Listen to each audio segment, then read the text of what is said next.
Bismillahirrahmanirrahim. Assalamualaikum warahmatullahi wabarakatuh. Bihamdillahi wassalatu wassalamu ala rasulillah wa ala alihi wa sahbihi wa mawalah wa la hawla wa la quwwata illa billahi wa ba'du. Qala Allahu azza wa jalla ya ayyuhalladzina amanu taqullaha haqqa tuqatih wa la tamutunna illa wa antum muslimun. Wa qala sallallahu alaihi wasallam man salaka tariqan yaltamisu fihi ilma sahhalallahu bihi tariqan ilal jannah. Amma ba'du, ma'asyiral muslimat yang dimuliakan Allah Subhanahu wa taala. Alhamdulillah, di pagi hari ini kita bisa duduk kembali untuk bertalabul ilmi, dan kita masih mengkaji kitab Al-Kabairudz Dzunub, dosa-dosa besar, di mana kita masuk pada dosa yang ke-61,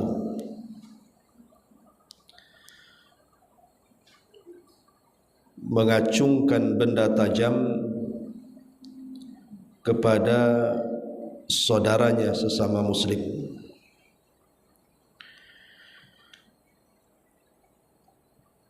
Bab ini dicantumkan oleh mu'allif rahimahullahu ta'ala sebagai bab di antara dosa besar adalah mengacungkan senjata, benda tajam atau apa namanya, untuk menakut-nakuti saudaranya. Kemudian mu'allif rahimahullahu ta'ala mencantumkan sebuah hadis dari Nabi sallallahu alaihi wasallam yang dikeluarkan Imam Muslim. Man asyara ila akhihi bihadidatin fa innal malaikata tal'anuhu hatta yantahiya wa in kana akhahu min ummihi wa abi. Barang siapa yang mengacungkan benda tajam kepada saudaranya, maka sesungguhnya malaikat akan melaknatnya sampai ia menghentikan perbuatannya itu, meskipun dilakukan terhadap saudara seibu atau saudara sebapa.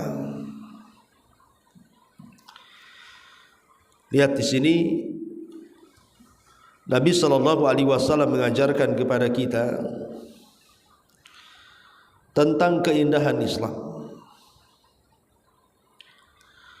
Di antara keindahan Islam itu tidak menakut-nakuti manusia, tapi sebaliknya memberikan keamanan. Karena seorang muslim dikatakan muslim ketika orang lain selamat dari kita, dari lisan kita dan tangan kita. Makanya Nabi SAW bersabda, al-muslimu man salimal muslimuna min lisanihi wa yadihi. Seorang muslim itu harus selamat orang lain dari lisan dan tangannya. Kalau orang lain tidak selamat dari lisan kita, mereka tersakiti dengan lisan kita, entah dengan gibah kita, namimah kita, cacian makian kita, berarti dipertanyakan keislamannya. Atau orang tidak selamat dari tangan kita, seperti dalam hadis ini, ditakut-takutinya saudara kita dengan senjata, diacungkan, ditodongkan, diarahkan dan begitu seterusnya sehingga mengalami ketakutan, maka orang yang menakut-nakuti muslim yang lainnya walaupun dalam riwayat itu main-main, wa in kana maziha, walaupun main-main, maka tidak boleh. Makanya kenapa dalam hadis yang lain Nabi SAW mengatakan la yushir ahadukum ila akhihi bisilah. Tidak boleh salah seorang di antara kalian itu mengisyaratkan dengan senjata kepada saudaranya. Alasannya apa? Fa innahu la yadri la'alla syaitan yanza'u fi yadihi fayaqa'u fi khufrati min nari. Dikhawatirkan datang setan, kemudian setan pun membuat tersilap kemudian tangannya, maka akhirnya dia terjatuh ke salah satu lubang dari lubang-lubang neraka. Boleh saja awalnya main-main, akhirnya sungguhan, Bu. Akhirnya melukai, bahkan sampai kemudian membunuh, naudzubillah. Ini yang ditakutkan. Kenapa kita tidak boleh mengacung-acungkan senjata itu? Karena dikhawatirkan ada setan di situ.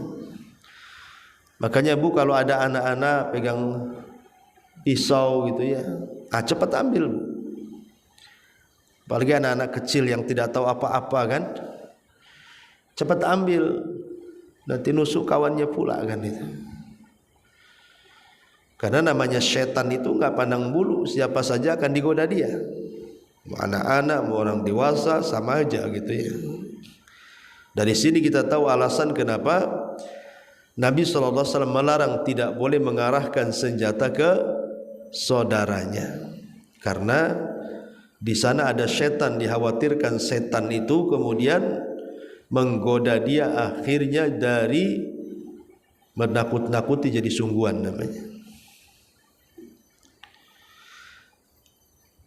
Ma'asyiral muslimat yang dimuliakan Allah Subhanahu wa taala, lihat di sini ancaman dari Nabi sallallahu alaihi wasallam. Kenapa orang yang mengarahkan senjata kepada saudaranya dimasukkan oleh Imam Zahabi rahimahullah taala sebagai dosa dari dosa-dosa besar? Karena di sini ada kalimat fa innal malaikata tal'anuhu, karena malaikat melaknatnya. Dan sebuah dosa apabila ada ancaman laknat, maksud laknat itu dijauhkan daripada rahmat dan didekatkan dengan azab, itu namanya laknat. Jadi saya ulangi, laknat itu artinya dijauhkan daripada rahmat dan didekatkan dengan azab. Jadi kalau ada dosa ditakut-takuti dengan laknat, berarti dosa itu besar. Sebagaimana di sini, siapa yang mengisyaratkan kepada saudaranya dengan benda tajam, sesungguhnya para malaikat melaknatnya hatta yantahiya, sampai dia letakkan senjatanya. Artinya kalau senjata itu tidak diletak-letak oleh dia, maka selama itulah dia mendapatkan laknat. Karena berhentinya laknat malaikat itu kalau senjatanya diletakkan. Ketika senjatanya tidak diletakkan, maka malaikat akan terus melaknat dia. Fa innal malaikata tal'anuhu hatta yantahiya, malaikat akan melaknat sampai dia meletakkan senjatanya. Kemudian Rasul mengatakan wa in kana akhahu min ummihi wa abi, walaupun dilakukan terhadap saudara seibu atau saudara sebapa. Kalimat walaupun dilakukan kepada saudara seibu atau saudara sebapa itu, Bu, maksudnya ini kan main-main namanya. Tidak mungkinlah sesama saudara saling bunuh, itu tidak mungkin. Kecuali ada faktor-faktor yang lainnya ya, entah dendam, rebutan waris atau apa gitu. Tapi kalau tidak ada urusan yang lain di belakangnya, saya kira hubungan saudara itu tidak mungkin saling menyakiti. Artinya walaupun itu hubungan saudara sekandung atau saudara seibu, mengarah-ngarahkan senjata itu kan tidak mungkin membunuh atau menyakiti, kan namanya saudara. Walaupun itu diarahkan kepada saudara kita yang tidak ada niat menyakiti saja, tetap dianggap dosa besar. Tidak boleh, karena tadi alasannya dikhawatirkan setan datang, kemudian setan mendorong tangan kita, akhirnya menusuk saudara kita. Jadilah kita pembunuh jadinya. Apakah kemudian mengacungkan senjata ini hanya berlaku kepada senjata saja yang dilarang? Tidak. Imam Nawawi rahimahullah ta'ala mengatakan bahwa segala jenis benda, tidak mesti pedang, tidak mesti pisau, tidak mesti pistol ataupun senjata api yang lainnya, yang jelas tujuannya menakut-nakuti, Bu, maka masuk dalam hadis ini. Contoh mamanya, ibu bawa motor, motornya digeber sama ibu. Kan ada sekarang tuh yang knalpot geber tuh, Bu. Sekali ngegas tuh drone, nakuti orang tuh, kan. Atau mobil gitu ya, dibuat knalpot ngeber, udah digas sengaja di depan orang, nakut-nakuti. Itu mah sama tuh. Mau pakai motor digeber, mau pakai mobil digeber, yang sekarang banyak kan geng-geng motor itu, atau dengan petasan gitu ya, atau dengan apa saja yang sifatnya menakut-nakuti orang, mengancam keamanan orang, berarti sama hukumnya dengan orang yang mengacungkan senjata. Masuk dalam hadis ini. Man asyara ila akhihi bihadidatin fa innal malaikata tal'anhu. Siapa mengisyaratkan senjatanya kepada saudaranya, maka malaikat akan melaknatnya. Tetap tidak boleh, karena intinya seorang muslim itu memberikan keamanan. Makanya iman itu, Bu, kita sering mendengar kalimat iman, iman kepada Allah, iman kepada Rasul, iman kepada kitab-kitab, kepada Rasul-Rasul, kepada hari akhir, kepada takdir. Iman itu diambil dari kata aman. Orang yang beriman itu merasa aman. Aman dari azab Allah, aman untuk tidak menyakiti orang, aman untuk melakukan apa saja, tidak takut ini itu. Itulah orang yang beriman, itu orang yang memberikan keamanan kepada orang lain. Berarti orang yang tidak memberikan keamanan kepada orang, dipertanyakan tuh keimanannya tuh. Makanya dalam Islam itu, Islam sangat mengatur. Bahkan yang lebih sedih lagi, di zaman sekarang ini kan, Bu, namanya zaman ngeprank, tahu Bu, ngeprank ya, zaman ngeprank ya. Itu kadang-kadang kalau ngeprank orang itu, Bu, kadang-kadang keterlaluan loh ya. Saya pernah lihat di YouTube, Bu, ya. Itu suami ngeprank istrinya, Bu. Jadi malam-malam tuh istrinya lagi tidur, suaminya pakai mukena, Bu, kemudian dipocong atasnya, kemudian masuk ke kamar istrinya lagi tidur, Bu, kemudian sengaja listriknya dicetak-cetek, kadang hidup kadang mati, kadang hidup kadang mati. Jadi istrinya ini kan silau lah dengan ini lampu.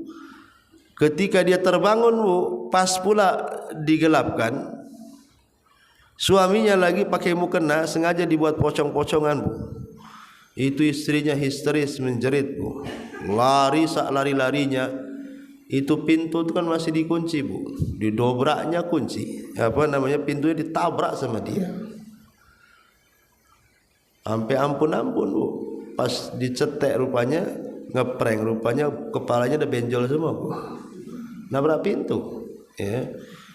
Nah, ini kan keterlaluan ya kan, nakut-nakuti seperti tidak boleh, walaupun sama istri atau istri sama suami sama aja gitu ya. Bahkan ada ngeprank itu sampai mati orang tuh. Naudzubillah loh. Saking ketakutannya, lari dia ke jalan, akhirnya ditabrak mobil tuh. Ini kan sama juga tuh, ngeprank yang seperti ini nakut-nakuti kan gitu. Atau mungkin lebih daripada itu dengan cara bully. Nah, sekarang kan lagi banyak bully-bully itu kan, bullying itu ya. Baik anak-anak sekolah, anak pesantren juga, naudzubillah kan. Atau di masyarakat dibully sampai gantung diri itu. Kadang-kadang anak-anak remaja tuh, kadang tidak tahan. Nah, itu kan sama juga tuh intinya. Ya, intinya menakut-nakuti sampai mengancam jiwa. Maka ini juga masuk dalam hadis Nabi sallallahu alaihi wasallam, man asyara ila akhihi bihadidatin innal malaikata tal'anu. Orang siapa yang mengacungkan benda tajam kepada saudaranya, maka sesungguhnya malaikat akan melaknatnya. Kemudian di sini dalam syarahnya Asy-Syaikh Ibnu Utsaimin rahimahullahu taala berkata, di dalam bab ini terdapat dua macam permasalahan. Satu, mengancam seseorang dengan pedang, potongan besi, batu dan yang sejenisnya, seolah-olah ingin menusuknya. Nabi SAW telah melarang perbuatan ini karena barangkali, kata beliau, ketika dia sedang mengancam seseorang tadi dengan benda-benda tersebut, tiba-tiba setan melepaskan benda-benda tersebut dari tangannya, kemudian dia terperosok masuk ke dalam neraka. Artinya sampai membunuh atau menyakiti orang tersebut. Karena contohnya beliau mengatakan, ada di antara orang-orang awam yang bergurau dengan mobilnya, ia melarikan mobilnya dengan kencang ke arah seseorang yang sedang berdiri, sedang duduk atau sedang berbaring, seolah-olah akan menabraknya. Tetapi setelah hampir menabraknya, ia pun membanting setir mobilnya ke arah lain. Perbuatan ini tidak boleh dilakukan. Hukumnya sama seperti menghunuskan potongan besi ke arah seorang karena ia ingin menakut-nakutinya. Tidak boleh. Artinya walaupun bercanda loh, tidak boleh. Ya, karena dikhawatirkan setan datang kemudian mendorongnya. Yang kedua, menghunus pedang kepada seseorang termasuk dalam kategori perbuatan yang dilarang, karena mungkin saja ketika ia sedang memegang pedangnya, tiba-tiba tangannya bergerak cepat dan tanpa sengaja melukai tangan orang. Artinya sampai kalau kita punya senjata, Bu, tidak boleh seseorang itu membawa begitu saja tanpa ada sarungnya. Jadi aturan dalam Islam seperti itu. Ibu punya pisau, ya kan, mau dibawa kemana-mana, maka kalau bisa ada sarungnya. Dikhawatirkan umpamanya senjata itu terkena kita sendiri atau orang lain. Dan kalau hendak memberikan senjata itu kepada orang, umpamanya ada orang pinjam pisau, ya kan, Bu, ya, maka ibu harus pegang kebalikannya. Umpamanya ibu pegang besinya, biar gagangnya diambil gitu ya. Jangan ibu pegang gagangnya, besinya pula diambil. Itu sampai seperti itu aturan-aturan dalam Islam ya. Karena mengarahkan ataupun mengacungkan senjata, Bu, dalam Islam itu tidak dibolehkan kecuali dalam 3 kondisi. Kalau dalam 3 kondisi boleh seseorang itu mengangkat senjata. Selebihnya tidak boleh. Selain dari 3 kondisi ini, selebihnya tidak boleh. Pertama, saat jihad. Saat jihad boleh kita angkat senjata. Namanya orang jihad, perang, ya harus angkat senjata lah kan gitu. Yang kedua, menjaga kehormatan atau membela diri. Tiba-tiba rampok masuk ke rumah, rupanya di kamar itu ada pedang, ada pisau, ada gergaji, ada apa, linggis atau apa, pegang untuk mempertahankan diri. Boleh ya, menjaga kehormatan keluarga atau menjaga harta benda atau kehormatan jiwa, maka boleh kita mempertahankan dengan cara mengangkat senjata. Kemudian yang ketiga, kisos. Kisos boleh. Jadi kalau seandainya ada orang yang kemudian dibacok dengan arit, kemudian masuk ke mahkamah, kemudian dalam mahkamah itu kata hakim harus ada kisos. Kisos itu kan berlaku sama, Bu. Kalau bacok ya dibacok lagi kan begitu ya. Kalau dipukul ya pukul balik gitu. Maka boleh seseorang itu mengangkat senjata dalam rangka kisos, ya, dan masuk di dalamnya hukum hudud. Ya, hukum hudud maksudnya masuk juga padanya kisos. Tentu hukuman yang seperti ini dilaksanakan oleh pemerintah, bukan perorangan. Ya. Lah inilah 3 perkara boleh seseorang itu mengangkat senjata. Selain 3 perkara ini tidak boleh mengangkat senjata. Karena mengangkat senjata kepada, apalagi diarahkan dan ditondongkan kepada saudaranya seorang muslim, itu bagian daripada dosa-dosa besar. Bahkan Imam Zahabi di sini memasukkan dosa besar yang ke-61. Ya. Wallahu a'lam. Ini diantara keterangan singkat dari dosa besar ke-61. Tidak boleh mengacungkan benda-benda tajam kepada saudaranya. Wallahu a'lam. Sampai di sini, Bu. Silakan kalau ada yang mau bertanya.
Taib di sini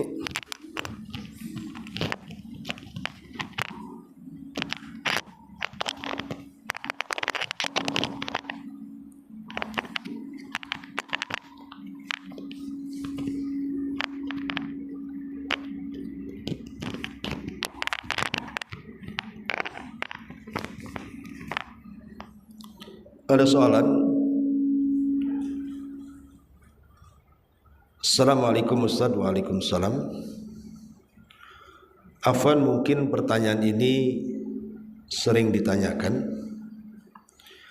Apa hukum wanita haid duduk dalam masjid apa boleh wanita haid duduk di dalam masjid saat haid?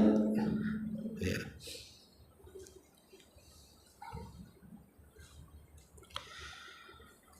Allahu a'lam.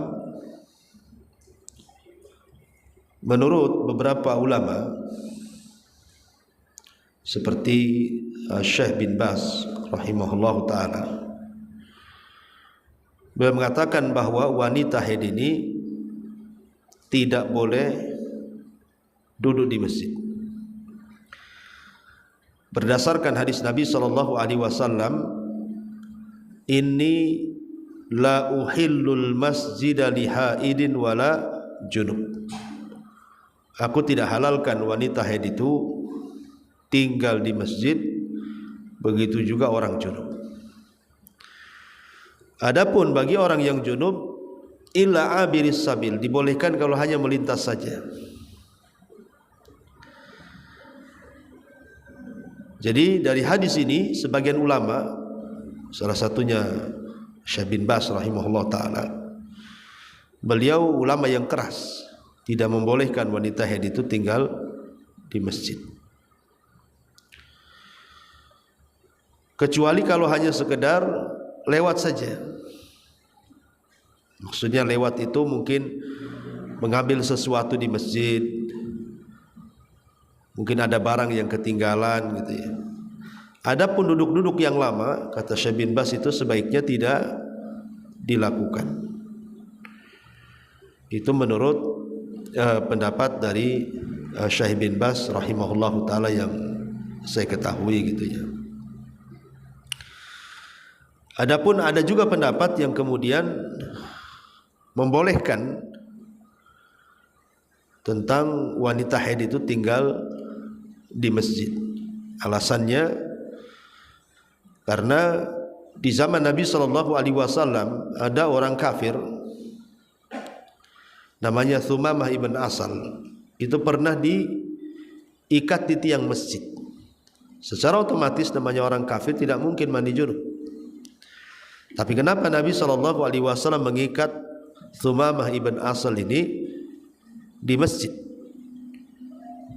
Berarti kan boleh Nabi membolehkan orang junub tinggal di masjid. Sebab kalau tidak boleh kan tidak mungkin diikat di masjid sama Nabi. Dari sini sebagian ulama membolehkan wanita haid itu tinggal di masjid. Bahkan baca Quran juga boleh, sebagian ulama mengatakan seperti itu. Wallahu alam ya, tetapi ya sebaiknya sih sebagai ikhtiyat ya, sebagai ikhtiyat saja. Walaupun terjadi khilaf ulama tentang masalah boleh tidaknya wanita haid itu duduk di masjid, tetapi sebagai ikhtiyat, kehati-hatian, sebaiknya dia tidak duduk di dalam masjidnya. Kalau ingin dengar kajian itu sebaiknya ya duduk di terasnya gitu ya, tidak di dalamnya.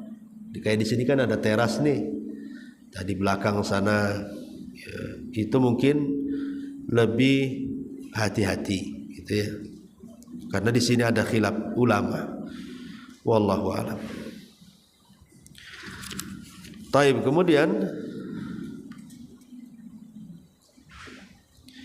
jika kita berada dalam sebuah grup WA, di dalam grup tersebut ada beberapa orang yang sering men-share hadis-hadis palsu, apa yang harus saya lakukan Ustaz? Apakah saya harus lebih baik keluar dari grup WA tersebut? Jelaskan, bantah. Kalau bisa ibu bantah. Kalau ada yang nge-share yang palsu-palsu, ibu share yang sahih-sahih lah. Sebab kalau keluar nanti tidak ada yang menasihati. Kalau ibu mereka nge-share yang palsu, kita nge-share yang asli. Mereka nge-share yang dhaif, kita nge-share yang sahih. Kalau perlu bantah bahwa ini hadis palsu, ini menurut pendapat ini. Itu ya Bu ya. Supaya jelas terang, sehingga orang yang nge-share-nya pun dia akan tahu bahwa hadis yang dia share itu palsu, dan orang yang membaca di grup itu tahu bahwa itu hadis palsu sehingga tidak diamalkan. Ya, nasihat. Sebaiknya dinasihati. Jangan keluar dari grup. Ya, kalau dari grup nanti satu grup itu disesatkan sama dia kan. Wallahu a'lam. Tapi kalau ibu tidak sanggup, takut kena syubhat, tidak punya ilmu, ya nggak apa-apa, keluar aja. Kalau sekarang kan keluar grup atau dikeluarkan dari grup biasa aja kan Bu. Kalau dulu ya dikeluarkan dari WA itu udah kayak dikeluarkan dari kampung ya. Sedihnya itu kayak gimana gitu. Assalamualaikum warahmatullahi wabarakatuh. Waalaikumsalam warahmatullahi wabarakatuh. Ustaz, jika seorang sering mendengarkan ceramah atau tausiah dengan ustadz lewat YouTube, tapi dalam pemahaman beragamanya orang tersebut belum bisa mengamalkan amalan-amalan sunnah, bahkan masih sering mengikuti amalan-amalan bid'ah. Dalam hal ini apakah orang tersebut memang belum mendapatkan hidayah sunnah? Iya. Hidayah itu kan ada yang diberikan secara langsung 100% gitu kan. Ketika dia mendengarkan kajian sunnah itu betul-betul dia berubah total gitu ya. Nah, itulah beruntung orang itu.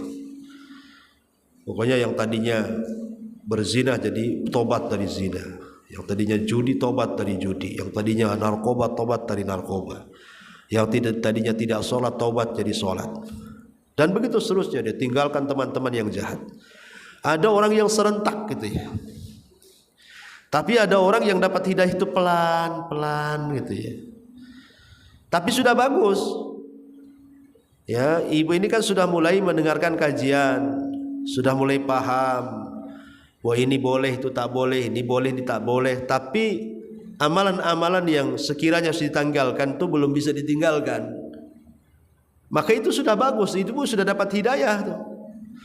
Ya sebenarnya ibu ingin meninggalkan, tapi belum bisa, mungkin karena segan, ya karena sungkan, karena takut gitu ya. Tapi insya Allah lama-lama akan ditinggalkan tuh. Awal-awal aja begitu. Ya jadi kalaupun memang belum bisa meninggalkan perkara-perkara bid'ah itu, bukan berarti tidak dapat hidayah. Dia sudah dapat hidayah, sudah dapat hidayah. Cuman untuk masalah ini ya memang belum dapat hidayah, tapi untuk yang lain ingin lebih baik lagi itu sudah pintu hidayah masuk kepada dia tuh. Bersyukur dia sudah mendengarkan kajian-kajian sunnah, akhirnya sedikit banyak tahu mana ilmu, mana yang bukan ilmu. Wallahu a'lam.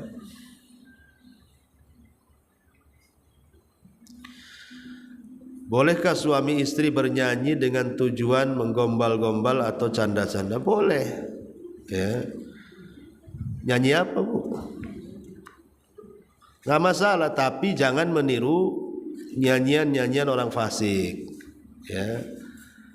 Jadi nyanyian-nyanyian itu maksudnya yang tidak ada unsur kefasikan. Ya, tidak ada unsur menghina agama, tidak ada unsur menghina Islam. Ya nyanyian-nyanyian biasa gitu ya. Boleh bercanda dengan suaminya, nyanyi-nyanyi ya. Tapi jangan pakai alat musik bu ya. Karena musiknya lebih cantik, suara ibu pula tak indah. Intinya boleh nyanyi, tapi jangan diiringi musik. Assalamualaikum Ustaz. Ini kisah nyata dan saya tonton di YouTube. Kisah Wiryo jagal dari Jombang. Mungkin dulu tidak ada iman di hati Wiryo hingga dia suatu hari menebas puluhan nyawa dengan sabit. Sebelum kejadian sudah diramal anak indigo dan benar kejadian. Pertanyaannya, apakah itu perbuatan setan? Dua anak indigo dapat meramal dari mana? Iya, jelas dari setan lah. Semua perbuatan jahat itu dari setan dan hawa nafsu. Sumber kejahatan itu cuma dua, hawa nafsu dan syaitan. Ya, hawa nafsu melahirkan syahwat, syaitan melahirkan syubhat. Itulah yang membuat orang jahat, syahwat dan syubhat. Adapun anak indigo apakah bisa meramal? Tidak. Anak indigo itu tidak dapat meramal. Kalaupun kebetulan benar ramalannya, ya kebetulan itu istidraj namanya. Karena tidak ada yang bisa meramal. Tidak ada yang bisa meramal. Semua kejadian itu rahasia Allah.